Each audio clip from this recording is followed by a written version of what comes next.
Oh, come here, will you? Bloody mongrel thing.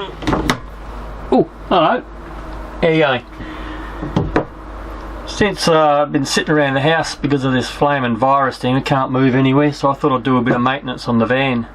I've also been doing a bit of editing and realised that I've never done a video on Albany, and I can't believe it. Albany's a great place. So I've sat down and put together something from between all the bits of videos, the random videos and the random photos that I've got. So get yourself a drink, sit down and have a look, see what we've come up with. In the meantime, I'll get back to this thing. Stupid.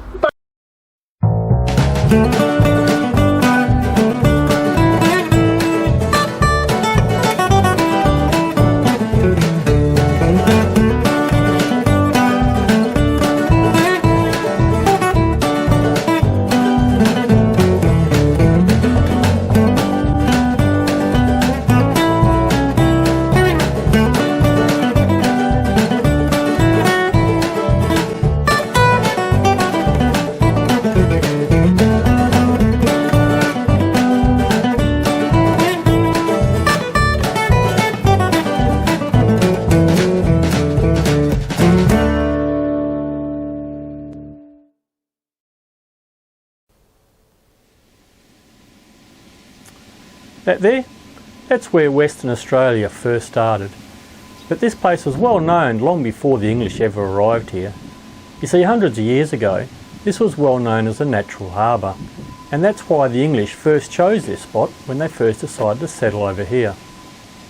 Whalers and fishermen used to come down from the other countries up in the northern hemisphere, and they'd head down to the southern ocean to go fishing, and they would stop in here and pick up some food and water and things like that before they would continue south. Once they finished what they were doing down there, they would stop back in, pick up a little bit more food and water before they'd head back to their countries wherever they came from. It wasn't until 1826 when the English first settled here. It's a damn tough life, full of toil and strife, we whalemen. And this boat here, this is the one that arrived here in 1826. Well, not this one actually, this one was a replica built in 1975. But, I'm sure the original one had a lot less holes between the boards. And we don't give a damn when we drink. I tell you, life was pretty tough back then. Crossing the seas in such a small boat, crammed with all those people and the food for 6 months.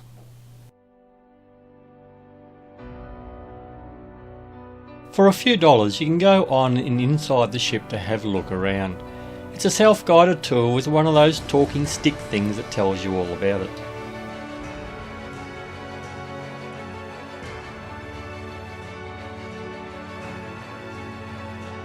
That's got to be the best part I've ever seen.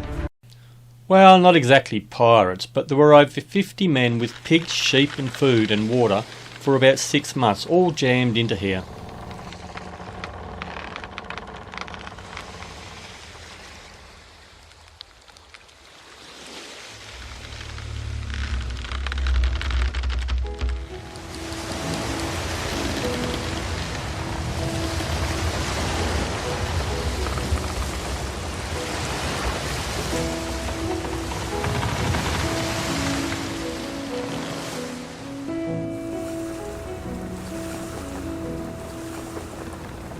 It's when you go down below that you start to get a real feeling of just how small this boat was.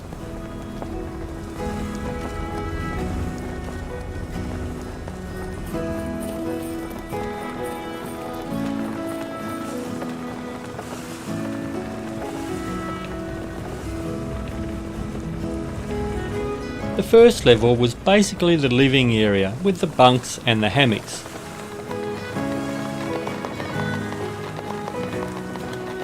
Then down in the second level was the storage area.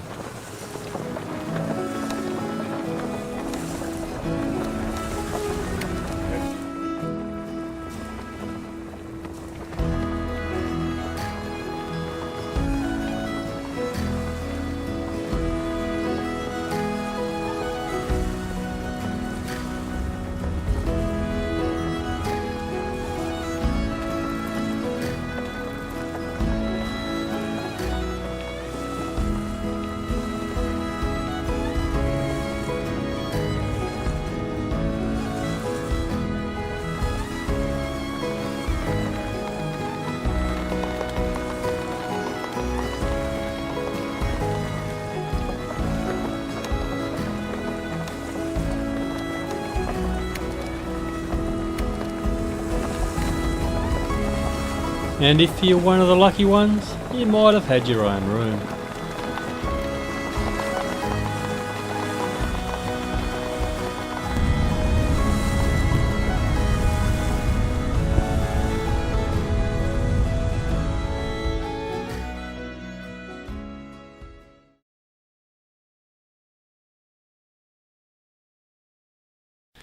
Next to the Amity is the Residency Museum, which was first built as part of the convict hiring station. Then later it was converted into a home for the resident magistrate.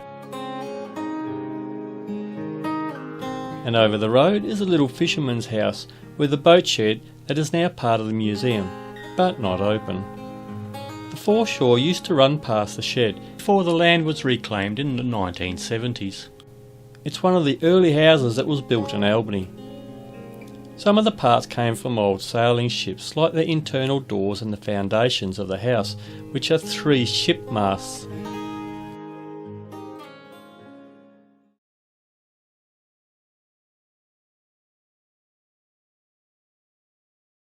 Originally the town was called Frederickstown, but after a while they changed the name to Albany, which was the name of the daughter of the king's second cousin's wife's auntie or something like that.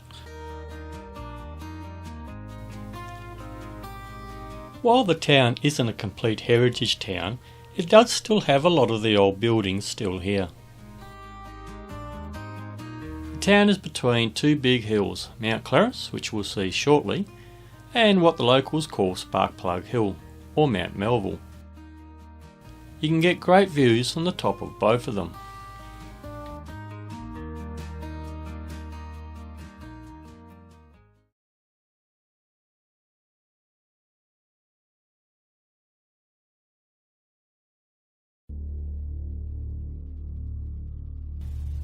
Mount Clarence is the main one that most people go to because of the mounted Desert Corps memorial that's on here.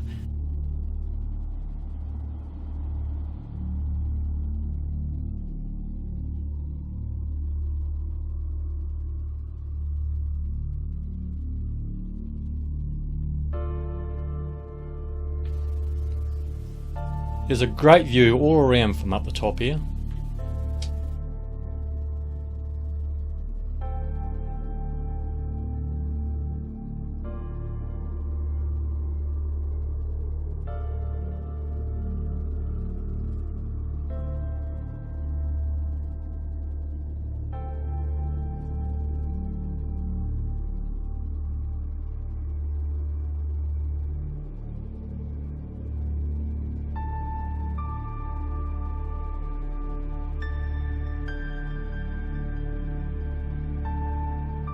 Mount Adelaide is just next to Mount Clarence, and it's the location for the Albany forts built in 1893.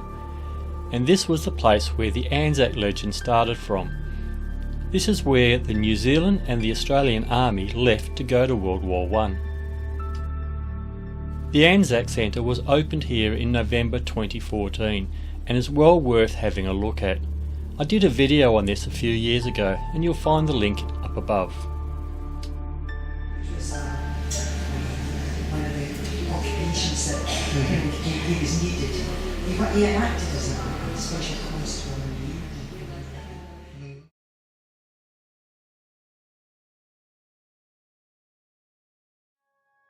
From Mount Clarence, you can look across King George Sound. You can just see the whaling station, so we'll head that way next. But on the way, there are a couple of neat little things to stop and have a look at as well. The wind farm is worth having a look in, as you get some great views of the coastline and it's a great spot to watch the sunset from. The wind farm produces about 80% of Albany's power needs from the 18 turbines.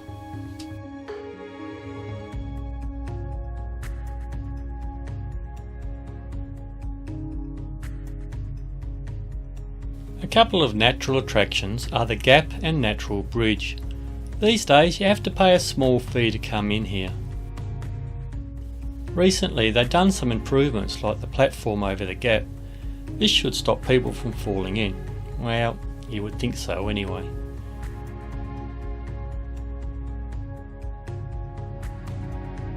And also be careful of the coastline, it is dangerous with the odd king wave. A number of people over the years have been washed off or fell off the rocks along the coast, and usually never to be seen again. There are a couple of other stops along here before you get to the whaling station.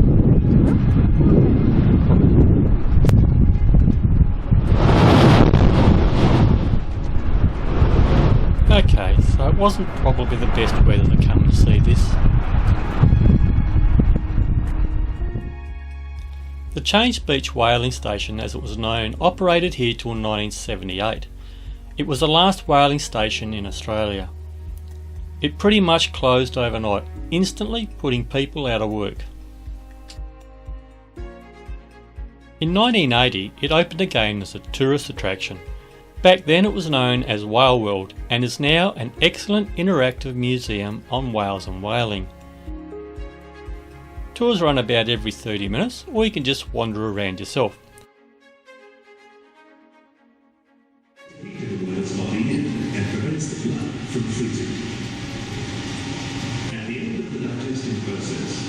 And you can even go on the old whale chaser that's parked here.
Albany makes a great base to explore around the area.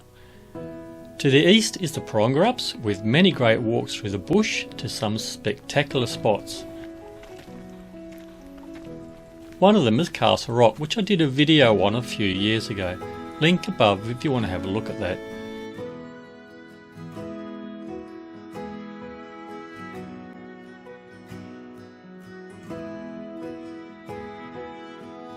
And if you love your walking, then the Stirling Ranges will keep you happy, especially if you're here during the wildflower season.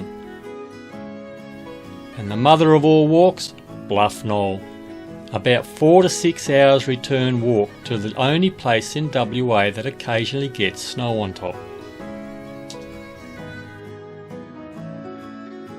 To the west of Albany you head into the WA tall timber country, starting with Denmark. Link above if you want to have a look at the video I did earlier this year.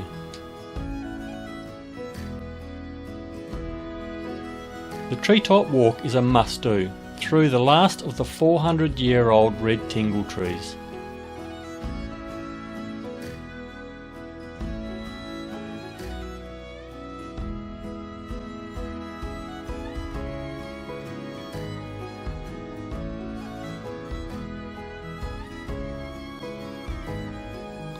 The drive to Pemberton via Northcliffe is just brilliant. And if you're into wines, then the area has heaps of wineries dotted around through here. That's at least another day's worth of travelling just in this area.